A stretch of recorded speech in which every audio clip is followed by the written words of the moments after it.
Hello everyone and welcome back to my channel. Today we are going to be talking about global poverty and the Borgen Project. So first of all, what is the Borgen Project? The Borgen Project. The Borgen Project is an NGO that is dedicated to fighting global poverty by lobbying Congress to increase funding for the international affairs budget, which funds foreign aid.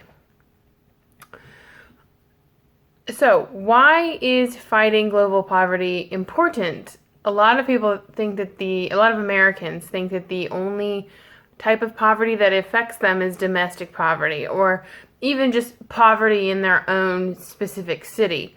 But global poverty affects the U.S. in three ways. The first is trade, second is national security, and the third is political stability. And that those last two go hand in hand, really. First, before I get started, the U.S. and the UN have made a lot of progress in the past couple of decades on fighting global poverty.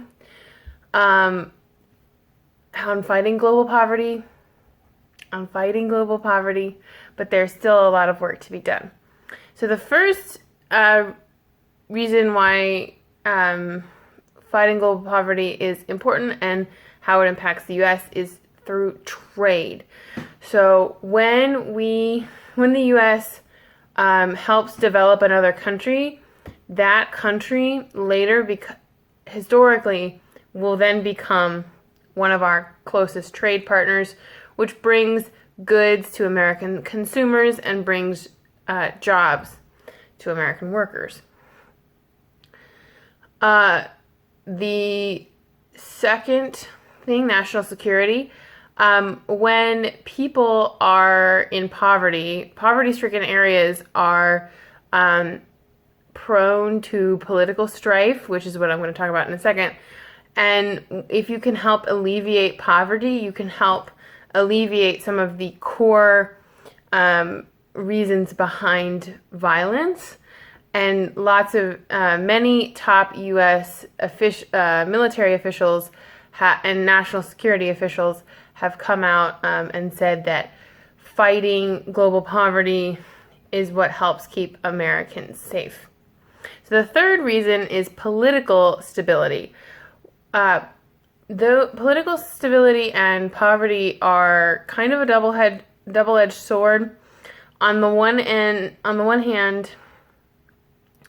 a lot of political instability, so terrorism, failed states, failed governments, war, civil war, all that tends to destroy a country's economy and leave people in poverty.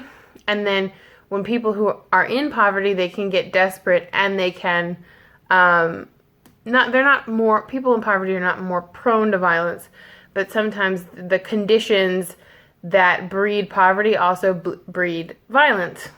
So when countries are politically stable and when people's basic needs are met, that often lends itself to political stability. Thank you so much for watching, and I will see you next time on my channel. Bye!